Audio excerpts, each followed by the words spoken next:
let's talk a little bit about culturally relevant reflective teaching and learning. So um, the term culturally reflective or culturally relevant, it's kind of you can kind of use either term when discussing this, but let's talk about what we mean when we're talking about culturally reflective or culturally relevant. It's the term itself wasn't really coined by the researcher, but is based on Gloria Ladson-Billings' research in multicultural education. And it wasn't really until the early 90s or late 80s that this kind of came into educators' purview and people started writing and thinking about how to work with multicultural students, especially if the educator shares kind of a different cultural background than their students. So this image here that you see on the slide, I really like, and I share the website on the slide deck. But it really just shows that the students and the teachers are more than just their physical presence in the classroom. They come with a whole history, a whole culturally rich history, and they have roots that maybe entangle, maybe they're similar to other students, maybe they're not at all, but they all come with this background and these roots, and they engaging all parts of that student and that teacher would really make the learning more relevant. So here are some other terms that you may have seen: culturally reflective, culturally relevant, culturally responsive. Culturally sustaining was really one of the earlier terms that you don't hear as much lately, but those kind of three R terms you'll hear a lot, or if you're hearing about this, those are the types of things that you'll be hearing about. So it's really about thinking prospectively about what assets are brought into the classroom when students come in, and what assets are brought into the classroom when the teachers come in. So in fact, there are two different ways to think about the cultural assets that are brought into the classroom. Teachers need to be mindful of their own cultural assets, their own cultural backgrounds and biases.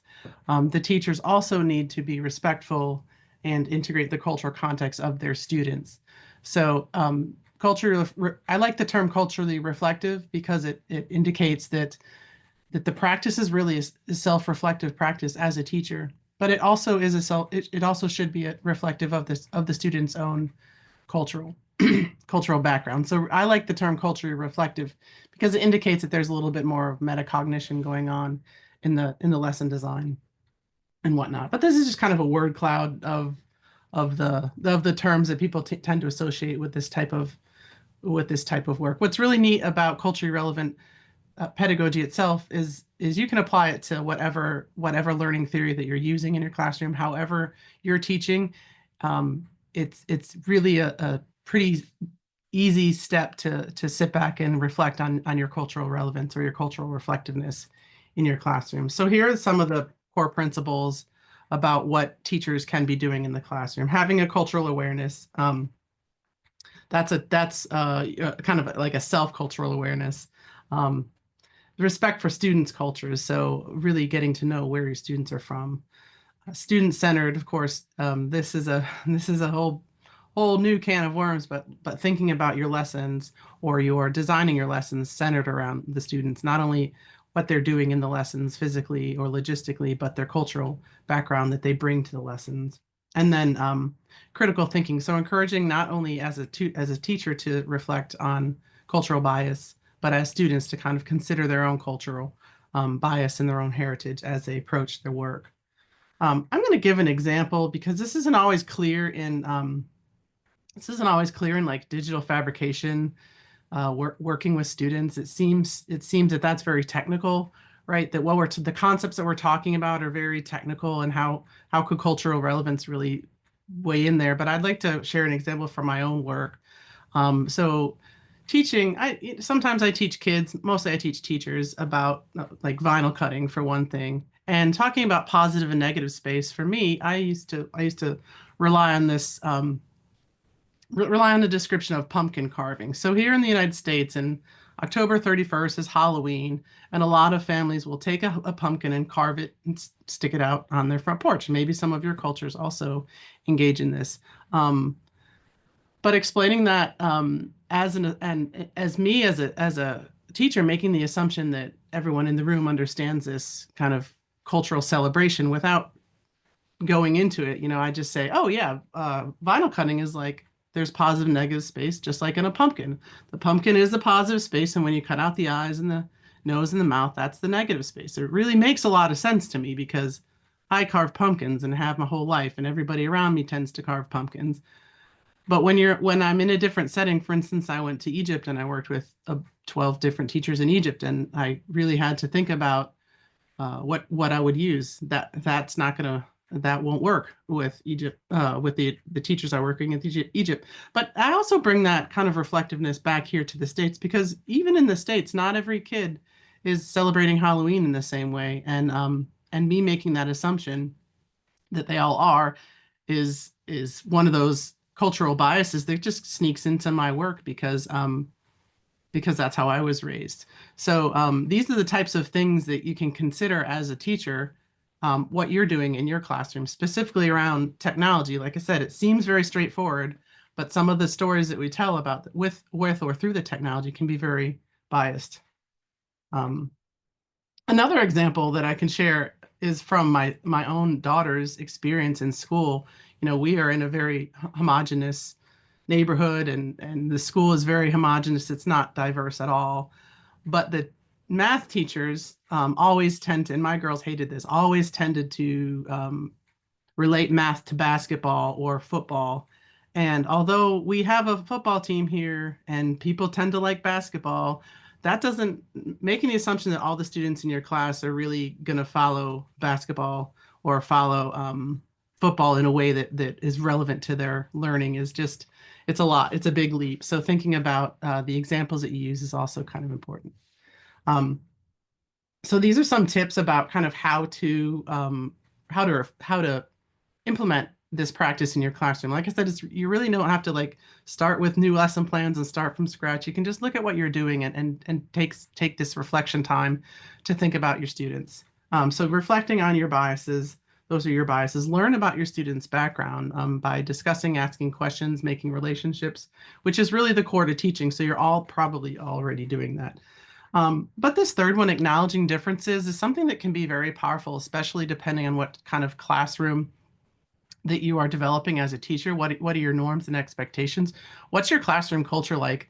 Are you able to acknowledge the differences, your cultural differences as a teacher? Sometimes I do share my cultural or heritage background just to kind of do what we would call in education research is a positionality statement. So my position as your teacher is, you know, I was born in the United States and I was raised in a middle class um, family and the suburbs and you know my religious upbringing. So all of that, just bringing that to the awareness of your students can be a very powerful tool. But there needs to be a little bit of work in the classroom culture for that.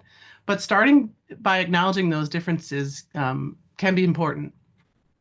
And creating more inclusivity in your curriculum for those, especially for those students who may be at cultural odds with the rest of the group. You know, maybe you have kids that have come here from a different country and are still learning English and have a whole set of different experiences with them, making them feel more included, even though they might be the one or two student that has that particular cultural heritage. Encouraging student voice and really giving them the opportunity to share what they love and what they are passionate about in their projects. This is really easy to do in digital fabrication. You know, we can personalize everything, but thinking of personalization rather than just sticking your name on a keychain, maybe personalization is more about, are we all making keychains? You know, do we all culturally need a keychain, especially a fifth grader? What kind of like, are keychains really the answer? So thinking about not only personalizing what their projects are by putting their name or putting where they're from or maybe putting their pictures or their pets, their family, but also the project itself. Is it relevant to their culture? I mean, third graders don't really need a keychain, I would think. So encouraging student voice is a pretty easy one to do in digital fabrication.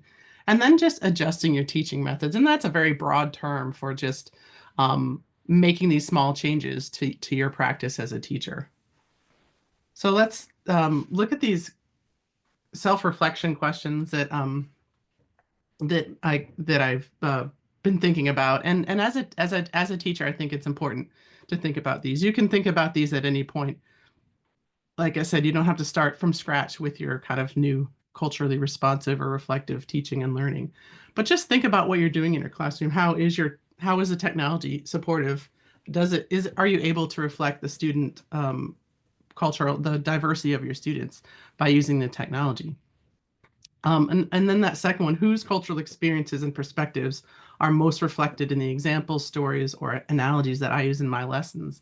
That's what I was talking about when I was talking about the pumpkin carving and vinyl cutting. To me, that was, a universal understanding of positive and negative space. But in reality, it's not. So those are my cultural experiences that I'm sharing, that I'm featuring in these stories. Using Chinese lanterns or other descriptions of positive and negative space would encourage more culturally relevant examples from other cultures. Maybe not mine, but I really could expand those examples to make other people feel included, or even encourage students themselves to bring examples of positive and negative space from their own lives and their own stories. How do I use technology to amplify my students' voices and allow them to share their cultural knowledge? This again it can be very powerful in digital fabrication, because digital fabrication can be so personal in the products that they're creating. So thinking about ways to make that even more amplify of their own culture and their own voice, and not insisting that everybody make the same exact product, especially if that product is related to something cultural in the area. Like, are we making Christmas ornaments in our classroom? That's very biased. But what else can we do in the classroom that everybody can get excited about? And maybe some kids are making Christmas ornaments, and some kids are making gift tags, and other kids are making keychains. So there's a way to think about the same kind of learning objectives, but framing them in a different way that doesn't isolate a particular culture in your classroom. And then the last question is very important, and this I really have tried to do and implement in my daily practice, is what assumptions can I make about common knowledge for my students? Common knowledge is it's kind of another word for bias. So if I think something is common knowledge, it's because of how I was brought up. It has nothing to do with my intelligence or the intelligence of my students. It's just how I was brought up. So to me, it's common knowledge. And even the term common knowledge kind of seems a little biased especially when you apply it to someone else, especially when you say to your class, oh, this is common knowledge. If a kid doesn't understand what you're talking about, it's because they weren't raised the same way that you were. So using the phrase common knowledge is also something I find can be not helpful when you're trying to make an inclusive classroom. So I encourage you in your practice coming up this week, even today in your lessons or tomorrow in your lessons, to think about some of these things and when you're teaching, and ask yourself these questions about the lesson that you're doing right now. Whose stories am I telling in this lesson? Whose experiences am I highlighting, and who in this room is being ignored or is not being reached by my lesson and could be reached? And make those adjustments. Sometimes that adjustment is asking the kids, hey, what do you do? How can you share it from your culture that would be relevant to this? Sometimes it's as easy as that, again, depending on what kind of classroom culture that you've developed over the year. But I really do encourage you to think about these, and think about specifically the technology has there's such a great opportunity to make culturally relevant teaching and learning using digital fabrication technologies here in the real world.